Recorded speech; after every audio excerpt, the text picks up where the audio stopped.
Hello, I'm Yoav, I'm Visionary.ai CTO, and today I'm going to present you how we made a solution for Lenovo, enabling the under-display camera. So let's go about the challenge that we face, and also later we will show our solution and results. Under-display cameras are a compelling innovation, but they come with significant technical hurdles. These challenges arise at the intersection of optics, electronics, and material science. Let's break down several core issues. Optical transparency versus image quality. First, the under-display camera must sit under a transparent display layer, typically using materials like indium, tin, oxide, or ito. These materials, while conductive and transparent to a degree, still block or distort some of the light. This means the camera receives less light, which reduces image clarity and adds noise. Its classical trade-off makes the screen more transparent and you hurt image quality, or vice versa, diffraction and scattering. Next, the microstructure in the display, such as pixel edges and electrode patterns, bend the scatter incoming lights.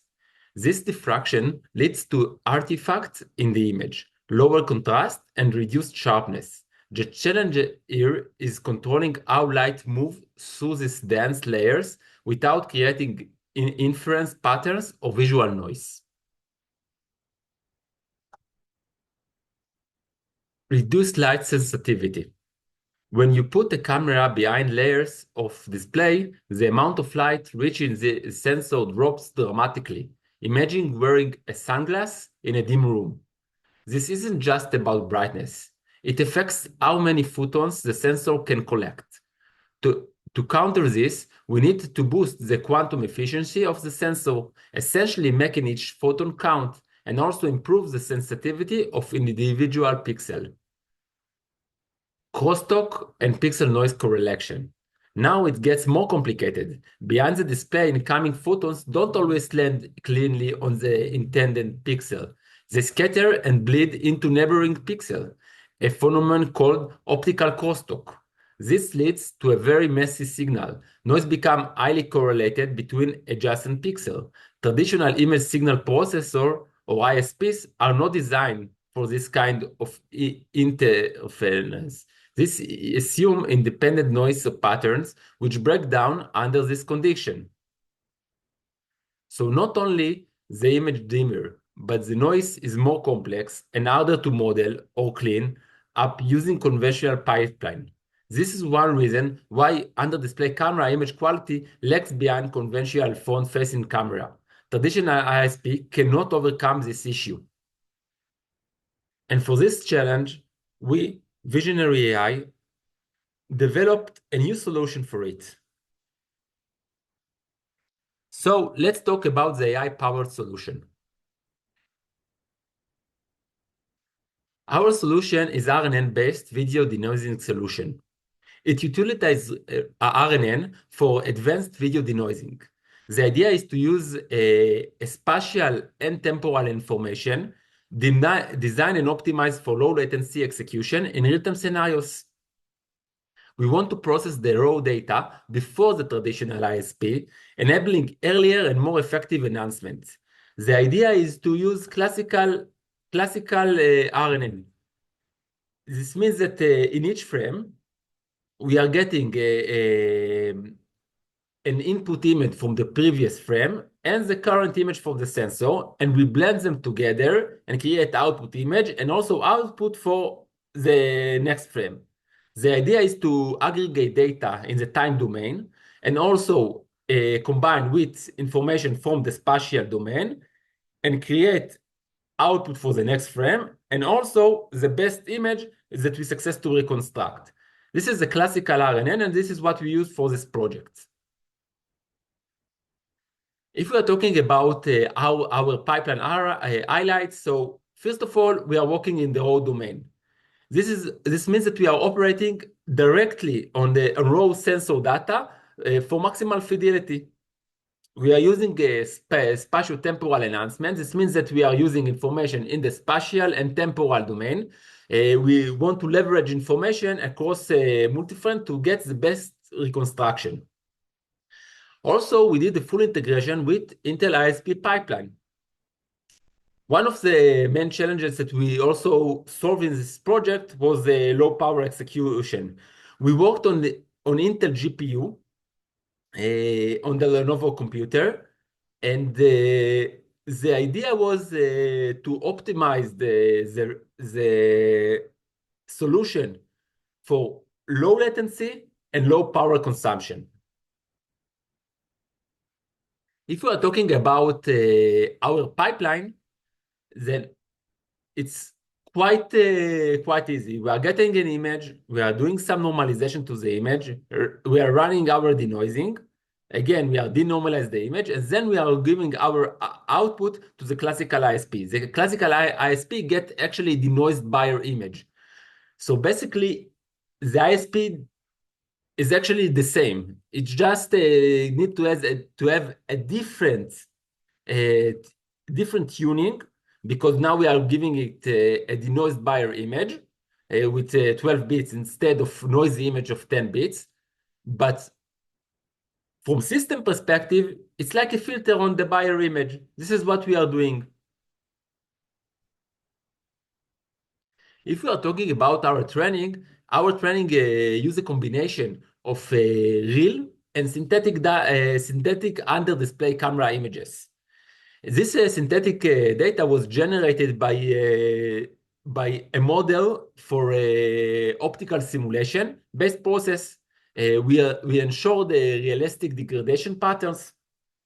Our noise model was tailored to under the camera sensor characters, and we prepare several distortion variation in order to support several under display camera architecture.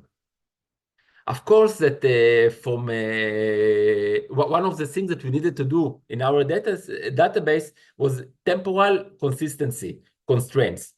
This was to support video distortion tasks. So we saw our solution. Let's see the results. Here we can see a side-by-side results. The left side is ISP without denoising, and the right side is our solution. We shut off the denoiser just to see the amount of noise that we need to force it, and this is like a traditional ISP without denoising. This is with the denoising and our solution and traditional ISP. You can see that we success to leverage information from several frames and reconstruct well the image. Now let's see something more complicated with more information. Here we can see again an image with traditional ISP without denoising.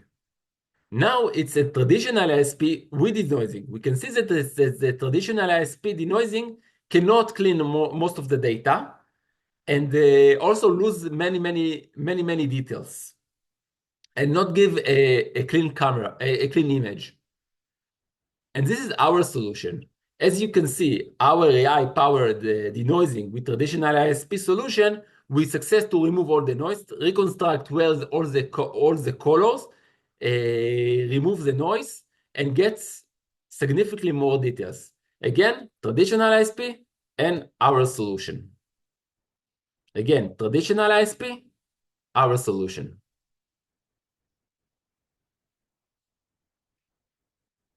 Let's see numbers that really show that there is technological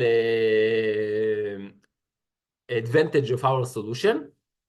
So we choose only two measurements, but we can also add SSIM and other like OCR and MTF. But this is the two ones that we decided to show. The SNR actually will measure better the amount of noise that we keep in the image. And the PSNR will give us also ability to get similarity between the input image and the ground truth. Now let's see the 10 looks. We can see that without the denoiser, it was below 0 dB without a denoiser. But when we have a width denoiser, we got almost 30. This means that between the input to the output, we are getting above 30 dB improvements. For example, traditional ISP can give only 10 dB improvement. Again, some traditional ISP even can get even better. We used one, but I believe that there is several others that maybe can get 15 or maybe 20. But getting above 30 is something very, very complex. And the fact that we are using AI-powered solutions, this gives us the ability to get such improvements. Now, not only that we success to improve the SNR, we success also to improve the PSNR. This means that the results looks more similar to the ground truth. And with denoiser, we are getting 20, and without denoiser, 14, and traditional can get 17. Again, we see that we are overpass the performance not only in SNR, also in PSNR. So let's summarize what we gave here as a solution for the Lenovo Yoga Slim 9. This is the first laptop with a camera hidden under display. So the challenge that we faced was the challenges were display layer, reduced light, add distortion, and traditional ISP fell under this condition. Our AI-powered solution worked in the raw domain, use spatial and temporal information for multiple frames to reconstruct the image, and can run in real time with low power execution, optimized for Intel Luna Lake. By the way, we are consuming only 20% and even below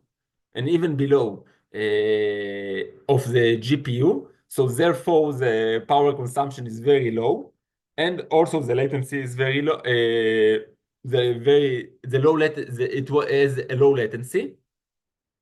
And if we are talking about the results, our results show that we have a clear high quality video even through the display and a new standard for laptop cameras. Thank you very much for listening for our solution.